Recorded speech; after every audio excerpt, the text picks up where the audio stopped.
George Orwell, 1984 Part 4. That was all, and he was already uncertain whether it had happened. Such incidents never had any sequel. All that they did was to keep alive in him the belief, or hope, that others besides himself were the enemies of the party. Perhaps the rumors of vast underground conspiracies were true after all. Perhaps the Brotherhood really existed. It was impossible, in spite of the endless arrests and confessions and executions, to be sure that the Brotherhood was not simply a myth. Some days he believed in it, some days not. There was no evidence, only fleeting glimpses that might mean anything or nothing, snatches of overheard conversation, faint scribbles on lavatory walls, once, even, when two strangers met, a small movement of the hand which had looked as though it might be a signal of recognition. It was all guesswork. Very likely he had imagined everything. He had gone back to his cubicle without looking at O'Brien again. The idea of following up their momentary contact hardly crossed his mind. It would have been inconceivably dangerous even if he had known how to set about doing it. For a second, 2 seconds, they had exchanged an equivocal glance, and that was the end of the story. But even that was a memorable event, in the locked loneliness in which one had to live. Winston roused himself, and sat up straighter. He let out a belch. The gin was rising from his stomach. His eyes refocused on the page. He discovered that while he sat helplessly musing he had also been writing, as though by automatic action. And it was no longer the same cramped, awkward handwriting as before. His pen had slid voluptuously over the smooth paper, printing in large neat capitals, "Down with Big Brother, down with Big Brother, down with Big Brother, down with Big Brother, down with Big Brother," over and over again, filling half a page. He could not help feeling a twinge of panic. It was absurd, since the writing of those particular words was not more dangerous than the initial act of opening the diary, but for a moment he was tempted to tear out the spoiled pages and abandon the enterprise altogether. He did not do so, however, because he knew that it was useless. Whether he wrote down with Big Brother, or whether he refrained from writing it, made no difference. Whether he went on with the diary, or whether he did not go on with it, made no difference. The thought police would get him just the same.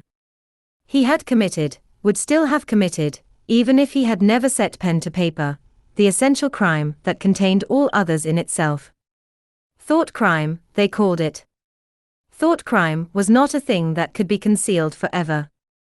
You might dodge successfully for a while, even for years, but sooner or later they were bound to get you. It was always at night. The arrests invariably happened at night. The sudden jerk out of sleep, the rough hand shaking your shoulder, the lights glaring in your eyes, the ring of hard faces round the bed. In the vast majority of cases there was no trial, no report of the arrest. People simply disappeared, always during the night.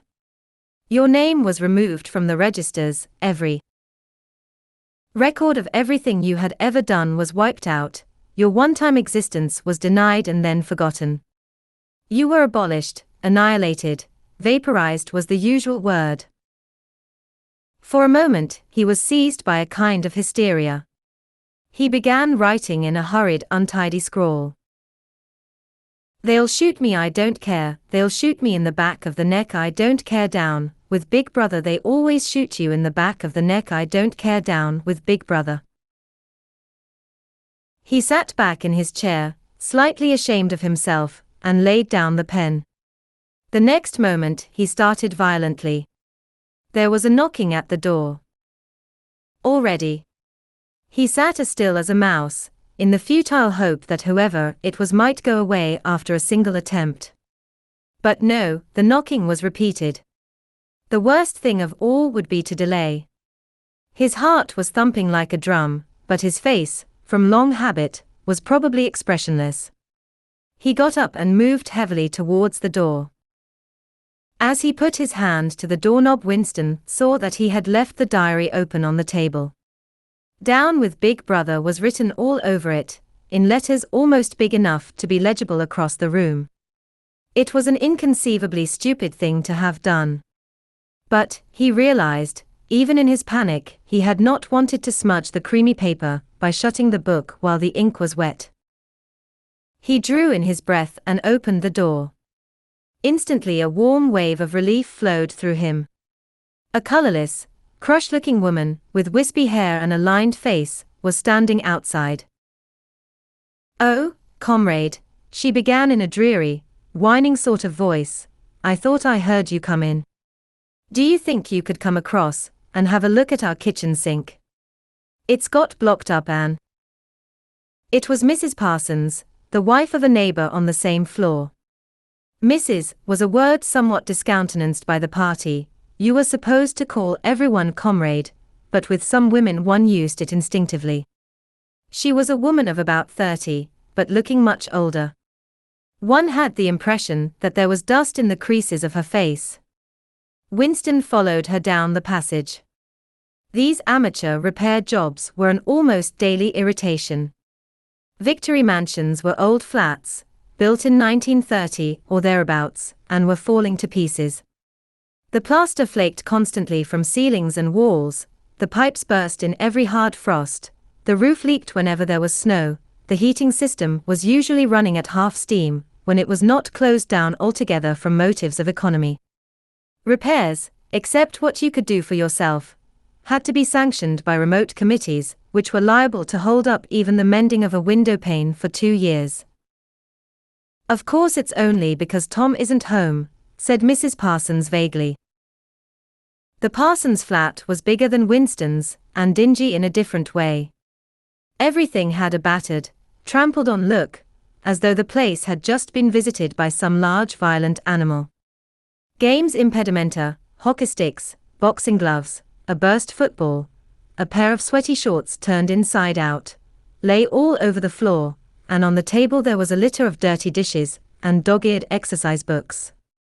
On the walls were scarlet banners of the Youth League and the Spies, and a full-sized poster of Big Brother.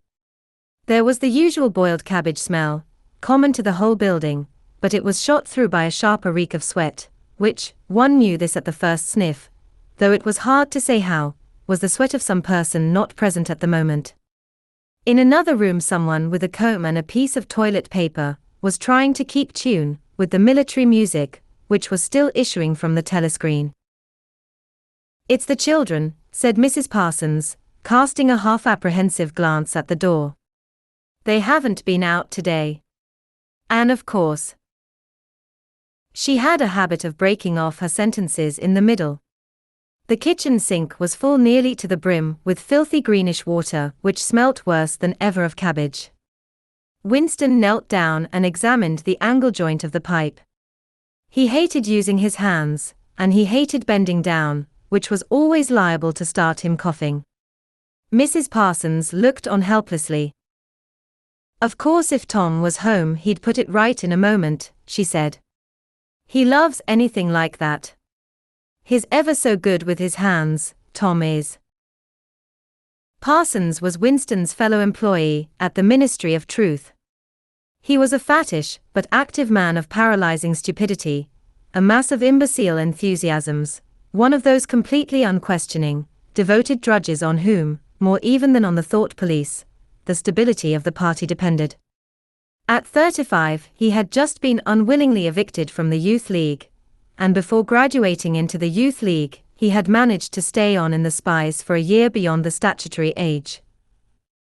At the ministry, he was employed in some subordinate post for which intelligence was not required, but on the other hand, he was a leading figure on the sports committee, and all the other committees engaged in organizing community hikes, spontaneous demonstrations, savings campaigns, and voluntary activities generally. He would inform you with quiet pride, between whiffs of his pipe, that he had put in an appearance at the community center every evening for the past 4 years. An overpowering smell of sweat, a sort of unconscious testimony to the strenuousness of his life, followed him about wherever he went, and even remained behind him after he had gone. "Have you got a spanner?" said Winston, fiddling with the nut on the angle joint. A spanner, said Mrs. Parsons, immediately becoming invertebrate. I don't know, I'm sure. Perhaps the children. There was a trampling of boots and another blast on the comb as the children charged into the living room. Mrs. Parsons brought the spanner. Winston let out the water and disgustedly removed the clot of human hair that had blocked up the pipe. He cleaned his fingers as best he could in the cold water from the tap, and went back into the other room. Up with your hands, yelled a savage voice. A handsome, tough-looking boy of 9 had popped up from behind the table and was menacing him with a toy automatic pistol, while his small sister, about 2 years younger, made the same gesture with a fragment of wood. Both of them were dressed in the blue shorts, grey shirts, and red neckerchiefs, which were the uniform of the spies. Winston raised his hands above his head, but with an uneasy feeling, so vicious was the boy's demeanor, that it was not altogether a game. You're a traitor, yelled the boy. You're a thought criminal. You're a Eurasian spy. I'll shoot you, I'll vaporize you, I'll send you to the salt mines.